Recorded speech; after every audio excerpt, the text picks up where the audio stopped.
नमस्कार, स्वागत है आप सभी का। मैं हूं आपके साथ रोहित पुनेठा।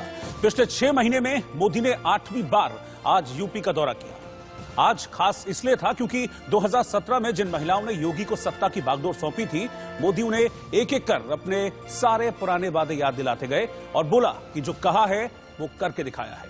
यही नहीं, चुनाव से ठीक पहले पीएम मोदी ने महिलाओं के खाते में 1000 करोड़ की राशि भी ट्रांसफर कर दी। क्या रहा आज का मोदी का महिला मंत्र, करेंगे इसका पूरा विश्लेषण, वो भी 2014 के उनके पहले लाल किले के भाषण से। संसद का शीतकालीन सत्र खत्म होने को है।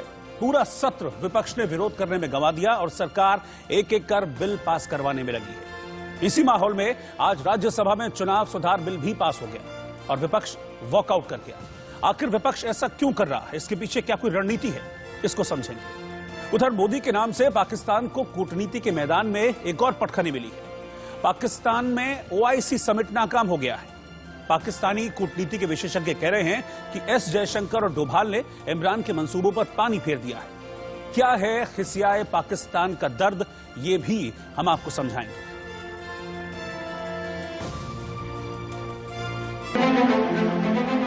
उत्तर प्रदेश की महिलाओं ने, माता बहनों बेटियों ने ठान लिया है, अब वो पहले की सरकारों वाला दौर वापस नहीं आने देगी।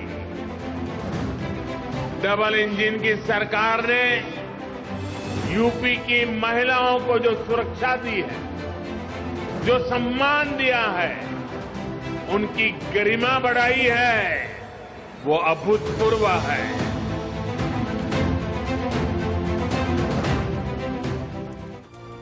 अब तक आपने नरेंद्र मोदी के विकास और विरासत की राजनीति देखी है, हिंदुत्व की राजनीति देखी है, विरोधियों को चित करने की सियासत देखी है, लेकिन आज का मोदी का दांव स्पेशल था और यह स्पेशल मंत्र उन्होंने दिया उत्तर प्रदेश की महिलाओं को, क्योंकि सियासत में महिला मतदाता अब सत्ता दिलाने का दम दिखाने लगी है। चुनाव से पहले प्रयागराज में महिला सशक्तिकरण सम्मेलन में प्रधानमंत्री मोदी और मुख्यमंत्री योगी आदित्यनाथ शामिल हुए।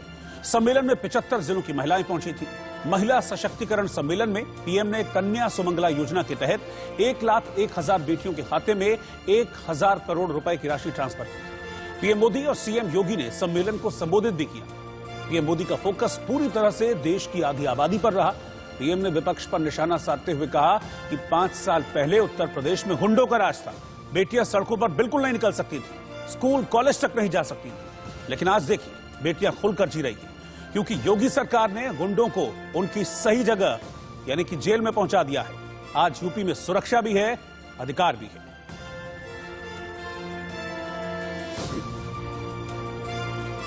प्रयागराज में मोदी ने महिलाओं से बात करते हुए अपने पुराने वादे याद दिलाए और कहा कि आज से 7 साल पहले हमने महिलाओं की गरिमा से जुड़ा जो वादा किया था, उसे हमने पूरा किया।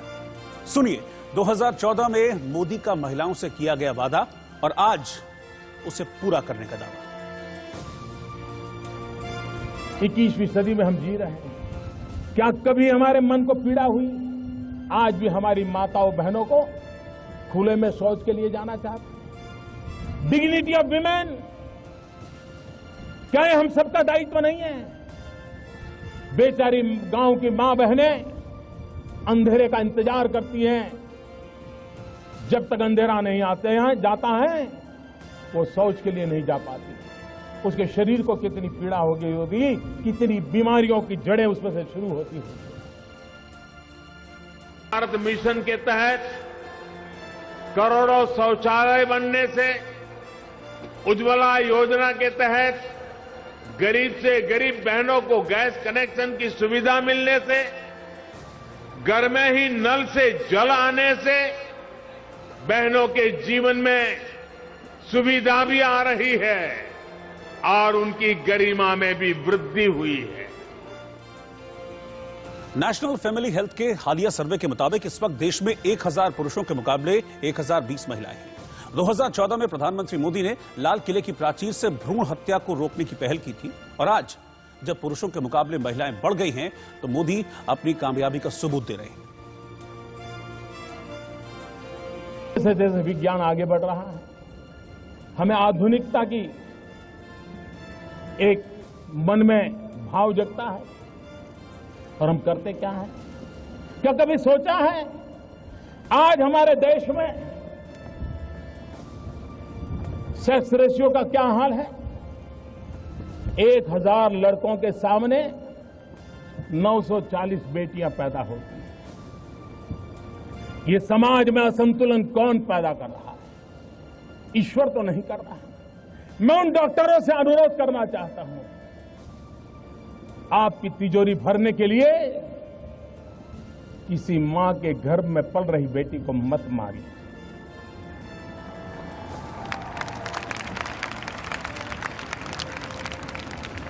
मैं उन माताओं बहनों को कहता हूं कि आप बेटे की आश में बेटियों को बलि मत चढ़ाइए। में ही ना मरी जाए, वो जन्म ले, इसके लिए हमने बेटी बचाओ बेटी पढ़ाओ अभियान के माध्यम से समाज की चेतना को जगाने का प्रयास किया। आज परिणाम यह है कि देश के अनेक राज्यों में बेटियों की संख्या में बहुत वृद्धि हुई है। साल 2014 में प्रधानमंत्री मोदी ने लाल किले की प्राचीर से महिला सुरक्षा का वादा किया था और अब जब यूपी में माफिया का सफाया हो रहा है तो वो इसे महिला सुरक्षा से जोड़ रहे हैं। मोदी का दावा है कि अब महिलाएं पहले के मुकाबले ज्यादा सुरक्षित हैं। हम बलात्कार की घटनाओं की खबरें सुनते हैं, हमारा माथा शर्म से झुक जाता है। लोग अलग अलग तर्क देते हैं, हर कोई मनोवैज्ञानिक बनकर के अपने बयान देता है, लेकिन भाइयों बहनों, मैं आज इस मंच से मैं उन माताओं और उनके पिताओं से पूछना चाहता हूं, हर मां बाप से पूछना चाहता हूं कि आपके घर में बेटी 10 साल की होती है, 12 साल की होती है, मां और बाप चौकन्ने रहते हैं, हर बार पूछते हैं कहां जा रही हो, कब आओगी, पहुंचने के बाद फोन करना। बेटी को तो सैकड़ों सवाल मां बाप पूछते हैं, लेकिन क्या कभी मां बाप ने अपने बेटे को पूछने की हिम्मत की है? यूपी की सड़कों पर माफिया राज था, यूपी की सत्ता में गुंडों की हनक हुआ करती थी। इसका सबसे बड़ा भुक्तभोगी कौन था? मेरी यूपी की बहन बेटियां थी, उन्हें सड़क पर निकलना मुश्किल हुआ करता था। तो याद कीजिए 15 अगस्त 2014 का वो भाषण जिसके केंद्र में महिलाएं थी, जिसकी विपक्ष ने तब आलोचना की थी। जनमानस खातों का, जनधन जो खाते हैं उनका माहौल उड़ाया था। लेकिन आज जब यूपी की गरीब महिलाओं के खाते में उन्होंने मंच से सीधे करोड़ों रुपए ट्रांसफर किए तो सीना ठोक कर कहा कि जो कहा था वो कर दिखाया। के पर्व पर मैं योजना को बहुत तेज आगे बढ़ाने का संकल्प करने के लिए आपके पास आया हूं। एक प्रधानमंत्री जन धन योजना, इस प्रधानमंत्री जन धन योजना के माध्यम से हम देश के गरीब से गरीब लोगों को बैंक अकाउंट की सुविधा से जोड़ना चाहते हैं। विकास के लिए, महिलाओं के सशक्तिकरण के लिए जो काम हुआ है वो पूरा देश देख रहा है। अभी यहां मुझे मुख्यमंत्री कन्या सुमंगला योजना की 1 लाख से ज्यादा लाभार्थी बेटियों के खातों में करोड़ों रुपए ट्रांसफर करने का सौभाग्य मिला। आज के प्रयागराज के कार्यक्रम में उत्तर प्रदेश के 75 जिलों की 2.5 लाख महिलाओं ने हिस्सा लिया था। इन्हीं महिला लाभार्थियों को 1000 करोड़ रुपए की सौगात मिली। आज इन महिलाओं ने दम लगा दिया, तो इस ग्राफिक से समझिए कि चुनाव में इसका क्या असर पड़ सकता है। 2022 से हम आपको दिखाते हैं कि यूपी में जो चुनाव होने वाले हैं उसमें महिलाओं का क्या रोल हो सकता है। 2002 में 50.25% महिलाओं ने वोट दिया था। 2007 का जब चुनाव हुआ तो उसमें 41.92% महिलाओं ने वोट दिया था। 2012 के चुनाव में ये वोटिंग परसेंटेज एकदम से बढ़ा, 60.28% महिला वोट देने के लिए पहुंची थी और 2017 में फिर से इसमें इजाफा देखा गया, 63.31% महिलाओं ने वोट दिया। तो जाहिर है कि महिलाओं ने जोर लगाया और मोदी के वादे पर 2017 में योगी को सत्ता की बागडोर सौंपी। और आइए अब आपको सुनवाते हैं उन महिलाओं की बात जो आज प्रयागराज पहुंची थी और वो मोदी और योगी को लेकर क्या सोचती है, इस पर हमने उनसे बात की। गाँव के लिए उन्होंने बहुत अच्छा किया है। हम चाहते हैं हमारा फंड जो भी है हमारा टाइम से मिलना चाहिए और रजिस्टर की मतलब मुहैया किया जाए, हमें रजिस्टर टाइम से मिले, हमें बीसी सखी समूह सखी के लिए जो भी है अच्छा मतलब भेजें, टाइम से भेजें हमारा। अब महिला सुरक्षित है, इससे पहले महिला सुरक्षित नहीं थी। हमारे गांव में बहुत से लोग ऐसे हैं जिनके झोपड़ियां पड़ी हुई हैं, जिसके झोपड़ियां पड़ी हुई हैं, कच्चे मकान हैं, लेकिन उनको आवास नहीं मिल रहा है, और जिनके बने हुए मकान हैं उनको आवास मिल रहा है। अच्छा लगा बहुत ज्यादा, और मैं आज तक इतना खुश नहीं हुई किसी भी संबंध। मैं बहुत जब जैसे ही मुझे पता चला, मैं एडवोकेट हूँ, हम लॉ स्टूडेंट हैं, लेकिन सबसे ज्यादा जो अच्छा लगा जो शादी की उम्र के लिए उन्होंने बोला, क्योंकि एक होता है ना कि पहले से लड़कियों को बोल दिया था, हमारे भी माँ बाप है, हमारे माँ बाप कह देते हैं कि हाँ अब उम्र हो गई है शादी कर लो, लेकिन अगर उन्होंने बोला तो अब हम बोल सकते हैं कि मोदी जी ने उम्र बढ़ा दी है तो हम हमें भी आगे और मौका दो, हमें भी पढ़ने का अधिकार है, हम भी आगे बढ़ सकते हैं। इसीलिए आई लव मोदी और मुझे बहुत अच्छा लगा। है ना, और करने में बहुत अंतर होता है। वो बस कहती हैं और कुछ उसके प्रति जो कदम होता है वो उठाती नहीं है, वो बस उनके बस बोल होते हैं। की कोई चीज नहीं चाहिए, हमें अपने मेहनत पे कोई चीज चाहिए। पिछले 7 सालों में प्रधानमंत्री मोदी ने महिलाओं को ध्यान में रखकर दर्जनों योजनाएं लागू की हैं, लेकिन कुछ योजनाएं ऐसी हैं जिसने चुनाव में महिलाओं को बीजेपी के पक्ष में कर दिया है। वो योजनाएं कौन कौन सी हैं वो हम आपको ग्राफिक्स के जरिए बताते हैं। इनमें जो सबसे इंपॉर्टेंट है वो है प्रधानमंत्री उज्ज्वला योजना। मई 2016 से इस योजना की शुरुआत हुई थी और 8.5 करोड़ परिवारों को इस योजना का लाभ मिल रहा है।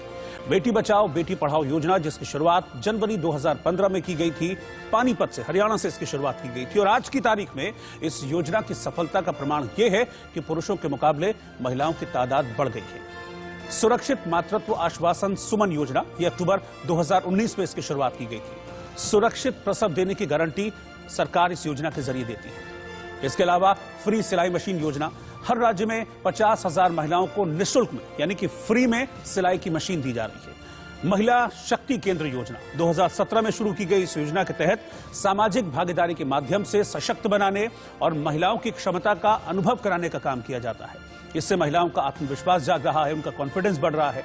साथ ही सुकन्या समृद्धि योजना, इससे हर बेटी को सुरक्षित भविष्य का वादा मोदी सरकार की ओर से किया गया। तो ये जो योजनाएं हैं, ये वो योजनाएं हैं जिसके चलते मोदी सरकार पर महिलाओं का भरोसा मजबूत हुआ है। इधर प्रयागराज के मोदी और योगी के इस कार्यक्रम पर कांग्रेस नेता प्रियंका गांधी का क्या रिएक्शन आया है, वो किस तरीके से देख रही हैं प्रधानमंत्री मोदी की आज की गई घोषणाओं को, वो देखिए जरा। देश की महिलाओं, मैंने आपसे क्या कहा था, अपनी शक्ति को पहचानो। आज आपकी शक्ति के सामने इस देश के प्रधानमंत्री नरेंद्र मोदी जी झुक रहे हैं, समझ गए हैं कि महिला खड़ी हो रही है। 5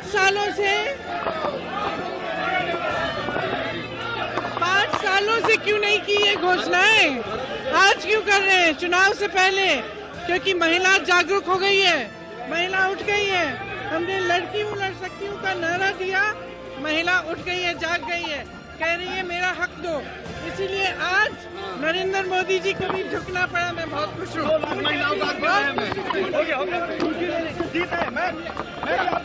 उत्तर प्रदेश की महिलाओं की जीत है। इधर लखीमपुर हिंसा मामले में केंद्रीय गृह राज्य मंत्री अजय मिश्र टेनी के इस्तीफे की मांग को लेकर संसद और इसके बाहर जोरदार हंगामा हुआ है। विपक्ष ने संसद में यह मामला उठाने की कोशिश की। जब सदन की कार्यवाही स्थगित हो गई तो पूरे विपक्ष ने मंत्री को हटाने की मांग को लेकर विरोध मार्च निकाल दिया। विपक्षी दलों के नेताओं ने संसद से विजय चौक तक पैदल मार्च निकाला है। इस दौरान कांग्रेस सांसद राहुल गांधी ने बीजेपी पर निशाना साधते हुए कहा कि केंद्र के एक मंत्री हैं जिसके बेटे ने किसानों को मारा है।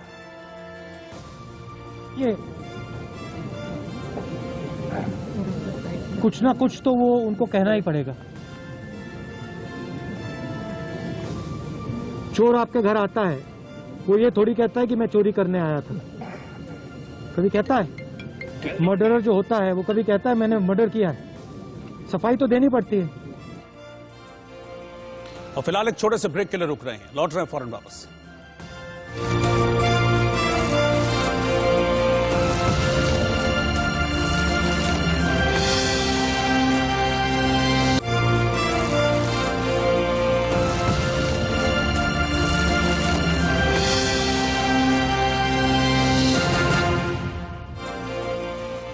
पांच राज्यों में होने जा रहे विधानसभा चुनाव से पहले चुनाव सुधार से जुड़ा एक अहम बिल आज राज्यसभा से भी पास हो गया।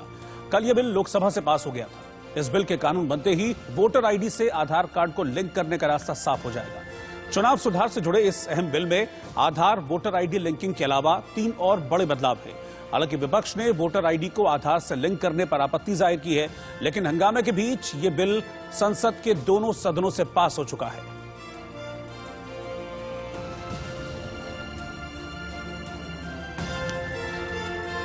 सरकार ने फर्जी मतदान रोकने की कोशिश की, फर्जी वोटरों की पहचान करने के लिए मौजूदा कानून में सुधार करने का प्रयास किया, लेकिन विपक्ष को यह बात रास नहीं आ रही है। इसे लेकर विपक्ष संसद में हंगामा किए हुए है। विपक्ष के भी अपने तर्क हैं, देखिए जरा क्या कहता है विपक्ष। एक बहुत ही हमारे लोकतंत्र की एक ऐसी चीज है ना कि जिसमें मैनिपुलेशन की गुंजाइश ना रहे, लेकिन सरकार अब आदी हो चुकी है आनन फानन में बिल पास कराने की। हालांकि कई बिल वापस लेने पड़ते हैं, उसी कारण किसान बिल जैसे पास करवाया बाद में वापस लेना पड़ा। मैं इस बिल की भी नियति कुछ उसी तरह देखता हूं। दुख मुझको इस बात का नहीं है कि विपक्ष के वॉकआउट और सेलेक्ट कमेटी का आग्रह को दरकिनार करते हुए दुख इस बात का है कि हमारा संसदीय लोकतंत्र गंभीर संकट से गुजर रहा है। और ये संकट सिर्फ राष्ट्रीय जनता दल, कांग्रेस, लेफ्ट, तृणमूल का नहीं है, द्रमुक का नहीं है। ये संकट इस इमारत के समक्ष एक बहुत बड़ी चुनौती है। और कल को जब भाजपा अर्श पे नहीं होगी ना, तो उसे भी इस संकट का आभास होगा। जरूर होने चाहिए, क्योंकि जब जब चुनाव होता है इस देश के अंदर कुछ अजीब बातें होती हैं। दिल्ली के अंदर गोली मारे सालों के नारों से लेके शाहीन बाग की शुरुआत होती है। यूपी के अंदर जिन्ना साहब को जन्म दिया जाता है। पंजाब के अंदर गुरु ग्रंथ साहब से बेअदबी की जाती है। ऐसे चुनाव के समय में ये ऊंचे हथकंडे यूज करना चुनाव सुधार की आवश्यकता है, जरूरत है। सरकार को इन बातों पर ध्यान देना चाहिए। जो राजनीतिक पार्टियां धर्म और जाति को आधार बना के समाज को बांटती हैं, वो चुनाव सुधार का एक बहुत बड़ा मुद्दा होना चाहिए। तो चुनाव सुधार पर संसद में विपक्ष हंगामेदार हुआ तो सरकार की ओर से इसका जोरदार जवाब मिला है। केंद्रीय कानून मंत्री सामने आए और चुनाव सुधार को लेकर फर्जी मतदान को रोकने के लिए लाए गए विधेयक पर सरकार का पक्ष रखा। बताया कि ये सरकार ने ही सभी दलों के सदस्यों से बनी संसदीय समिति की सिफारिशों के चलते ये बिल लाया गया। रिफॉर्म्स बिल 2021 जो हम लेके आए हैं, ये देश के लिए बहुत जरूरी है। हम जब कहते हैं कि हमारा चुनावी जो प्रोसेस है, इलेक्शन का प्रोसेस है, वो अच्छी तरह से साफ सुथरा होना चाहिए, तो उसके लिए इलेक्टोरल रोल ही साफ होना चाहिए ना। आपका जो इलेक्शन लिस्ट है उसमें अगर गलत नाम है या एक आदमी का 3-4 जगह नाम है और फर्जी वोटर लिस्ट है, उसको हटाने का क्या और दूसरा हमारा जरिया हो सकता है। यही जो कदम हम आज उठाने जा रहे हैं, यही सबसे अच्छे तरीके हैं कि किसी को आप नागरिक को वंचित नहीं किया जा रहा है। आधार कार्ड जिसको इलेक्शन के जो तरीके में हम लिंक करने जा रहे हैं, वो कोई कंपलसरी नहीं है, ये वॉलंटरी है। और साथ साथ में अगर एक हम आम नागरिक हैं और मैं इस देश का वोटर हूं, मैं जेन्युइन वोटर हूं, मैं 18 साल से ऊपर हूं, तो मेरे लिए तो ये बहुत अच्छी बात है ना कि मुझे अपने सही नाम के साथ, सही आइडेंटिटी के साथ वोटिंग राइट का मुझे प्रावधान दिया जा रहा है। और अब बात करते हैं हमारे पड़ोसी पाकिस्तान और उसके वजीर आजम इमरान खान साहब की। इमरान खान परेशान हैं, पाकिस्तान की सरकार परेशान है, पाक के तमाम हुक्मरान परेशान हैं। किससे परेशान हैं? 3 लोगों से। भारत के प्रधानमंत्री नरेंद्र मोदी, भारत के विदेश मंत्री एस जयशंकर और भारत के राष्ट्रीय सुरक्षा सलाहकार अजीत डोभाल से। पाकिस्तान का आरोप है कि इन तीनों ने मिलकर, यानी कि भारत सरकार ने पाकिस्तान में हुई ऑर्गेनाइजेशन ऑफ इस्लामिक कंट्रीज यानी OIC समिट को बुरी तरह से फ्लॉप कर दिया। आपको बताते हैं कि सारा मामला दरअसल है क्या। दरअसल हुआ यह कि पाकिस्तान में ऑर्गेनाइजेशन ऑफ इस्लामिक कंट्रीज यानी OIC का समिट का आयोजन किया गया। OIC के 57 मुस्लिम सदस्य देशों के विदेश मंत्रियों को बुलावा भेजा गया। केवल 16 छोटे देशों के विदेश मंत्री ही पाकिस्तान आए इसमें हिस्सा लेने के लिए। बड़े इस्लामिक देशों ने अपने छोटे अधिकारियों को नुमाइंदे भेज दिए। पाकिस्तानी मीडिया ने अब इस समिट पर सवाल उठाए और पाकिस्तान की ये OIC समिट महज एक मजाक बनकर रह गई। भारत ने OIC को उसकी हैसियत बता दी। OIC में किसी अरब देश का विदेश मंत्री क्यों नहीं आया, इस बात को लेकर भी पाकिस्तान अब जवाब सोच रहा होगा। भारत ने अफगानिस्तान मामले में अपनी पैठ बना ली है। मोदी, जयशंकर, डोभाल की कूटनीति की तारीफ अब करनी होगी कि OIC में पाकिस्तान को अपने ही देश में मुंह की खानी पड़ेगी। और अब आपको सुनाते हैं कि पाकिस्तान के वरिष्ठ पत्रकार इस पूरे मामले पर क्या कहते हैं। इमरान खान के OIC समिट के आयोजन और उसे लेकर भारत की जो कूटनीति है उसको पाकिस्तान में किस तरीके से देखा जा रहा है, वो देखिए आप। सेटबैक हुआ है पाकिस्तान के लिए, और वो ये है कि OIC के 5 रुकन ममालिक भारत में बैठे हुए हैं। देखिए ये कितना छुपके से ये सारा कुछ हुआ कि ये जो सेंट्रल एशियन ममालिक हैं 5 जो कि OIC के रुकन भी हैं, वो दिल्ली चले गए और वो इस्लामाबाद नहीं आए। सो इंडिया ने OIC का ये जो आज का मूड पाकिस्तान था, इसको फेल करने के लिए जो भारत के वजीर खारजा जयशंकर जो हैं, उन्होंने 18-19 जो फरवरी का ये जो एक इवेंट है वो इंडिया में किया है और उसमें वो कामयाब हो गए हैं, क्योंकि OIC के अब ये मुसलमान ममालिक हैं और ये आपको पता है वही सेंट्रल एशियन ममालिक हैं जिनकी अगले दिन भी मैं बात कर रहा था कि ये जो ताजिकिस्तान है, किर्गिस्तान है, उज़्बेकिस्तान है, कजाकिस्तान है, तुर्कमेनिस्तान है, उज़्बेकिस्तान, ये सारे के सारे अब ये इंडिया सेंट्रल एशिया डायलॉग की बात कर रहे हैं और ये भी अफगानिस्तान पे ह्यूमैनिटेरियन असिस्टेंस की बात कर रहे हैं। सो इंडिया ने एक पैरेलल डायलॉग खोल लिया और उन्होंने सारी की सारी OIC को नाकाम कर के टॉपिक पे पाकिस्तान ने एक ड्रामेबाजी की है जिसके लिए वो जमा हुए हैं, और अफगानिस्तान में ह्यूमैनिटेरियन क्राइसिस और ये और वो, तो आपको पता ही है कि एक अरसे से पाकिस्तान अफगानिस्तान का चूरन बेच रहा है। सिचुएशन ये है कि सऊदी अरब ने 1 बिलियन रियाल की मदद का ऐलान किया है अफगानिस्तान के लिए इस कॉन्फ्रेंस में, और मुख्तलिफ मुल्कों के फॉरेन मिनिस्टर आए हैं। पाकिस्तान इसको बहुत बड़ी डिप्लोमेटिक विक्ट्री करार दे रहा है। PTI की गवर्नमेंट बार बार बता रही है कि 40 साल बाद पाकिस्तान में OIC कॉन्फ्रेंस के फॉरेन मिनिस्टर जमा हुए हैं और ये हमारी बहुत बड़ी डिप्लोमेटिक विक्ट्री है। लेकिन ये अफगानिस्तान के नाम पे एक चूरन इस्लामी उम्मा। और अब आपको बताते हैं कि आखिर पाकिस्तान भारत की कूटनीति से क्यों परेशान है। पाकिस्तान ने इस्लामी देशों की समिट की, सबको न्योता दिया, लेकिन उन लोगों ने पाकिस्तान को भाव नहीं दिया। अब आरोप भारत पर है। चलिए इसे समझते हैं कि हुआ क्या था, क्यों पाकिस्तान परेशान है। पाक OIC समिट के दौरान दिल्ली में इंडिया सेंट्रल एशिया समिट रखी गई थी। इसमें Kazakhstan, Kyrgyzstan, Tajikistan, Turkmenistan, Uzbekistan के विदेश मंत्री पाकिस्तान के बदले भारत आए, यानी कि भारत को तरजीह दी इन्होंने। नवंबर में दिल्ली में सेंट्रल एशियाई देशों की NSA समिट रखी गई थी। सेंट्रल एशियाई देशों के राष्ट्राध्यक्षों को 26 जनवरी 2022 का न्योता भी दिया गया है। OIC समिट में अफगान को मदद का मुद्दा था। पाकिस्तान के जरिए अफगान जाएगी मदद। अफगान की अंतर्राष्ट्रीय मदद चुराना चाहता है पाकिस्तान। मदद अपने ट्रक से भेजकर अफगानों को धोखा देगा पाक, और भारत ने पाकिस्तान की इसी जालसाजी का भंडाफोड़ कर दिया। और अजय जांडियाल मेरे सहयोगी इस वक्त साथ में जुड़ रहे हैं, मैं सीधा उन्हीं के पास चल रहा हूं। अजय, पाकिस्तान की अपने ही मुल्क में एक तरह से ये बेइज्जती है। इतना बड़ा वो समिट करने की कोशिश कर रहा था, लेकिन जो भारत की कूटनीतिक स्तर पर जो कूटनीति भारत की रही, उसने पाकिस्तान को फेल कर दिया पूरी तरीके से। मुस्लिम कंट्रीज के जो राष्ट्राध्यक्ष हैं उनको नहीं जुटा पाया पाकिस्तान।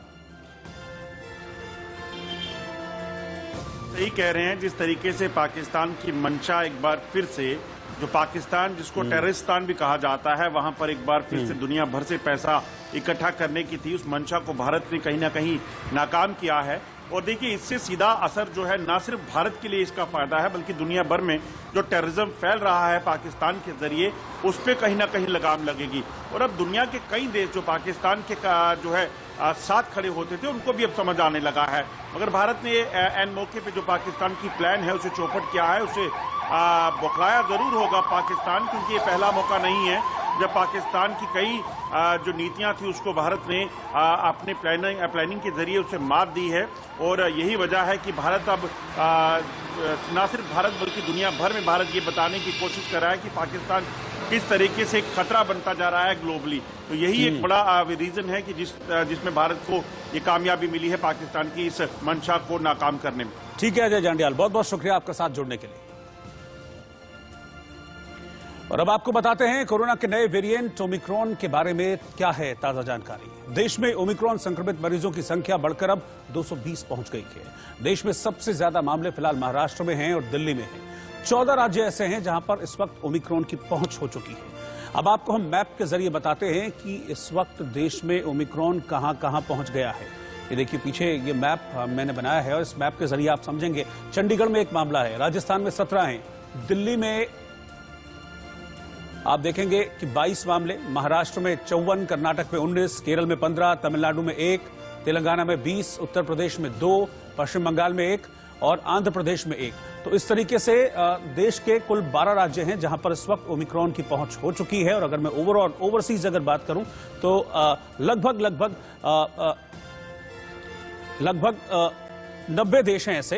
हालांकि इसमें दिल्ली में जो मामले हैं वो बढ़ गए हैं। दिल्ली में अब करीब 56 केसेस ओमिक्रॉन के पाए गए। इधर देश में ओमिक्रॉन का आंकड़ा 200 को पार कर गया है, जांच तेजी से चल रही है। लेकिन जो इसकी जांच होती है, यानी कि इस ओमिक्रॉन का पता कैसे चलता है, इसको कहते हैं जीनोम सीक्वेंसिंग। क्योंकि कोविड में आरटीपीसीआर होता था, लेकिन ओमिक्रॉन पता करने के लिए जीनोम सीक्वेंसिंग की जाती है। ये होता क्या है, होता कैसे है, रिपोर्ट में देखिए। से जुड़े कोरोना के मामलों में वृद्धि देखने को मिल रही है। और जब बात ओमिक्रॉन की होती है तो सबसे पहले जो शब्द किसी के भी दिमाग में आता है वो होती है जीनोम सीक्वेंसिंग। इंडिया न्यूज पे आपको हम सीधी तस्वीरें दिखा रहे हैं जीनोम सीक्वेंसिंग लैब से। देख सकते हैं आप हमारे पीछे, ये जीनोम सीक्वेंसिंग लैब है जहां सैंपल्स को स्टोर किया जाता है। लोकनायक जयप्रकाश अस्पताल के medical director doctor Suresh Kumar है इस वक्त हमारे साथ ज्यादा जानकारी देने के लिए। सर, जीनोम सीक्वेंसिंग लैब क्या कुछ होता है, क्या कुछ प्रक्रिया होती है जब आप सैंपल लेके आते हैं आपके पास? हमारे पास पहले जो आरटीपीसीआर कंफर्म्ड सैंपल हैं वहाँ से आरएनए निकाल के हमारे पास आता है। उसको हम यहाँ पर -70, आपने देखा होगा कि ये 79 है अभी, -70 डिग्री पर हम स्टोर करते हैं। और फिर उसके बाद हम उसको लाइब्रेरी में यहाँ पे ले जाते हैं, जहाँ पे कि जो पूरा हमारा स्टडी होता है और पूरा जीन सीक्वेंसिंग होती है।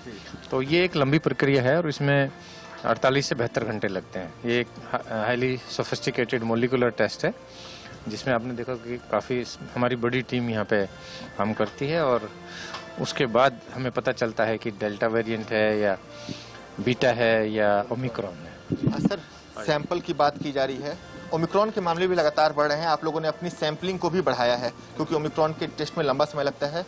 कितनी कैपेसिटी है अभी के समय इस लैब की? अभी 100 पर डे का हमारा कैपेसिटी है।